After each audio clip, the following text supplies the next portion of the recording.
Hey guys, welcome to Learners Academy. Power BI chart series को आगे बढ़ाते हैं और बात करेंगे गॉस चार्ट की। गॉस चार्ट या फिर बहुत सारे लोग इसको गेज चार्ट भी बोलते हैं। ये विजुअल तब काम में आता है जब हमें कंपैरिजन करना होता है एक टारगेट वैल्यू का और अचीव्ड वैल्यू का।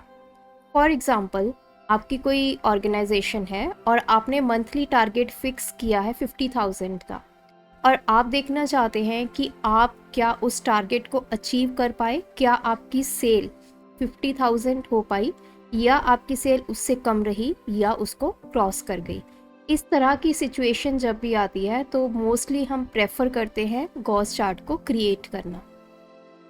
जब भी मैं अपने चार्ट क्रिएट करवाती हूँ या इस सीरीज़ में मैंने आपको बताया है कि कोई भी चार्ट है हम क्यों क्रिएट करते हैं, क्या क्या से डेटा फील्ड्स उसमें एंटर होते हैं, तो आपके माइंड में क्लियर होना चाहिए कि जब भी आप कोई चार्ट क्रिएट करें तो डेटा को देखकर आपको पता चल जाए कि यहाँ पे आप कौन सा चार्ट अप्लाई करेंगे।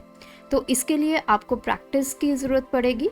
तो मेरे साथ साथ आप भी अपने डेटा सेट के ऊपर ये चार्ट को प्रैक्टिस कीजिए। तो चलिए वीडियो ट्यूटोरियल को स्टार्ट करते हैं।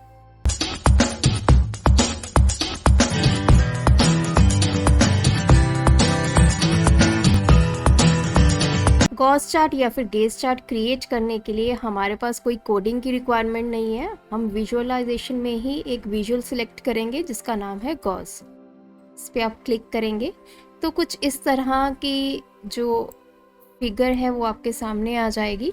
तो ये बिल्कुल रिजेंबल कर रही है आपकी स्पीडोमीटर के साथ। कार में जहाँ पे आप स्पीड देखते हैं तो कुछ इसी तरह की इंडिकेशन वहाँ पे होती है। उसमें भी जितनी आपकी कार की स्पीड होगी वो आपको रिफ्लेक्ट होता है। तो ये रिप्रेजेंटेशन थोड़ी बहुत उससे सिमिलर है। तो गॉस चार्ट में जैसे मैंने पहले बताया, आपके पास एक टारगेट वैल्यू होगी और आपके पास एक अचीव्ड वैल्यू होगी। उन दोनों को आप आपस में कंपेयर करेंगे। तो अगर हम डेटा फील्ड की बात करें तो दो डेटा फील्ड यहाँ पे सबसे इम्पॉर्टेंट है, एक है वैल्यू और दूसरी है टारगेट वैल्यू। तो मैं यहाँ पे सेल की बात करूँगी। मेरी टोटल सेल कितनी हुई है और टारगेट सेल मेरी कंपनी का क्या है, उन दोनों को आपस में अब हम कंपेयर करने वाले हैं। तो वैल्यू में जाने वाली है सेल, तो मैं सेल वाला फील्ड ड्रैग करके यहाँ पे ड्रॉप करूँगी। तो आप देख पा रहे हैं जैसे मैंने ड्रैग एंड ड्रॉप किया तो टोटल सेल मेरी यहाँ पे आ गई है, दैट इज़ 1.92 मिलियन। तो ये तो रही टोटल सेल। अगर आप इस चार्ट को ध्यान से देखिए तो ये जो एंड वैल्यू यहाँ पे दिखा रहा है 3.85, that is approximately double to the achieved value. तो जब भी आप गॉस चार्ट क्रिएट करेंगे तो ये वैल्यू हमेशा आपको डबल ही देखने को मिलेगी। अब बात करते हैं कि एक वैल्यू तो मेरे पास आ चुकी है कि मेरी इतनी सेल हुई है, लेकिन व्हाट अबाउट टारगेट सेल? तो टारगेट सेल का भी मेरे पास कोई भी कॉलम नहीं है। इन केस आपके डेटा में टारगेट सेल या फिर टारगेट का कोई भी कॉलम है तो उस कॉलम को आप ड्रैग एंड ड्रॉप करेंगे कहाँ पे? टारगेट वैल्यू में। मेरे पास नहीं है इसलिए मैनुअली मैं यहाँ पे इंसर्ट करने वाली हूँ। उसके लिए हम होम टैब में जाएंगे और आपको मिलेगा कैलकुलेशंस ग्रुप, जहाँ पे आप सिलेक्ट करेंगे न्यू मेजर। जैसे आप इस पर क्लिक करेंगे एक विंडो ओपन होगी।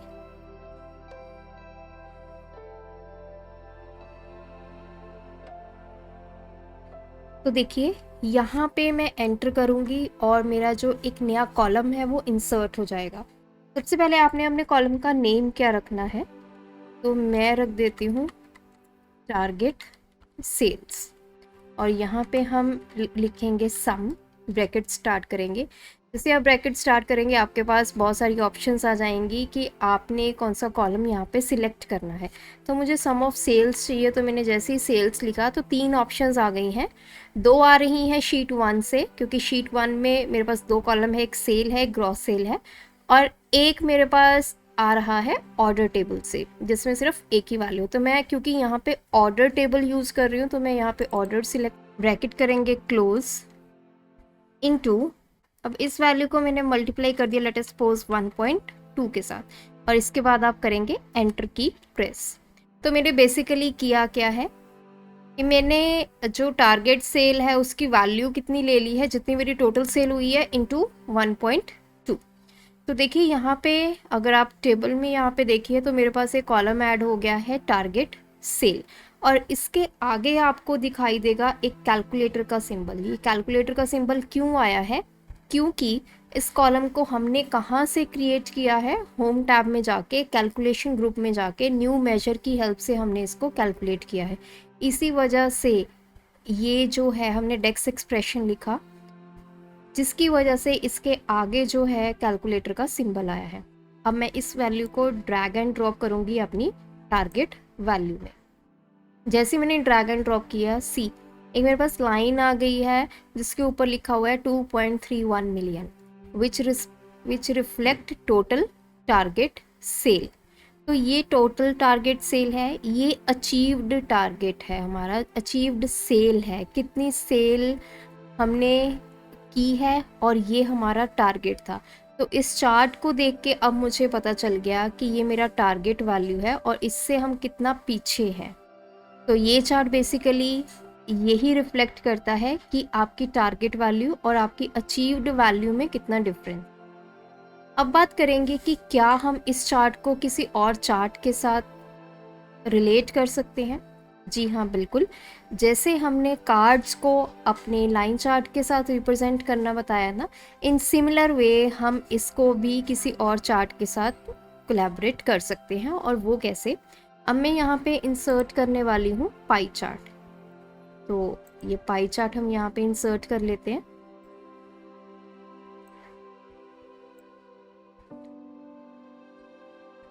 अब पाई चार्ट में अब हम यहाँ पे रखेंगे सेल और रीजन वाइज सेल को एनालाइज करेंगे।